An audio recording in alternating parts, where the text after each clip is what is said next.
Hi guys, Lisa here from Lovely Notes.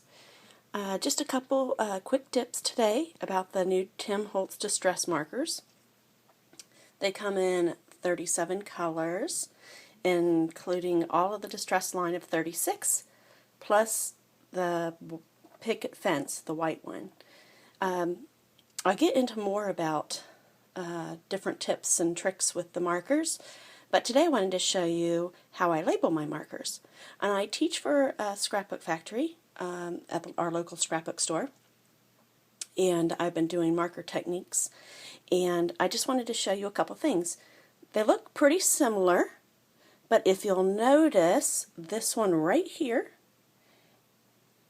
its cap is off just slightly. If you look at your markers, you have them set, you can easily see if they are closed. So just all you need to do is tap it. That's the best way to keep them sealed, and it's just very easy. I love it. So if you see any black in your marker, then you know they're not totally sealed. To mark mine, because I have these that belong to the scrapbook store, and then I have these that are mine. And the way I mark mine is I use a Dymo machine, and all I did for mine is simply put my initials in, and then I print it. And I am using paper-backed. I'm not using, I think with some of these machines you can get the plastic.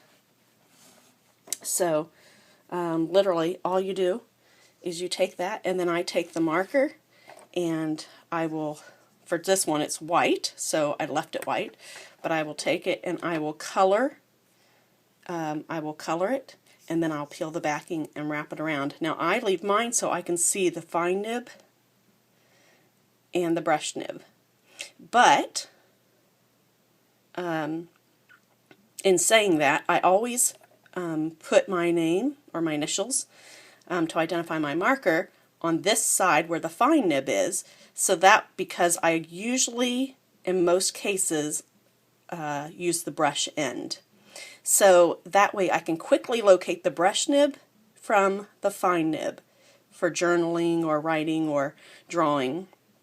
So that's just a quick tip for you, just a couple things, and you know, hopefully that's helpful for you. I will say one thing.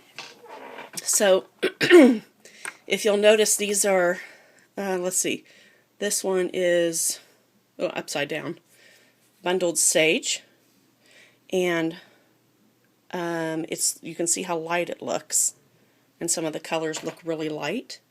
After you've handled them for a while, remember these are dye inks, reactive with water, and you know your hands get the oil, and you know, if you're doing misting, they will get wet, so those will start to react. So what I do with mine is, as they start to lighten up, then I will use the Distress inks, because obviously you can't color with it. I will use the Distress inks and just go over it with the blending tool just to add more color onto it. And that's just so I can easily see what color I want to use. Though the caps are good, you can tell that you know, it's a little bit lighter than the cap. So hopefully that'll give you a couple tips and ideas of how to label and keep your markers fresh. Thanks for stopping by.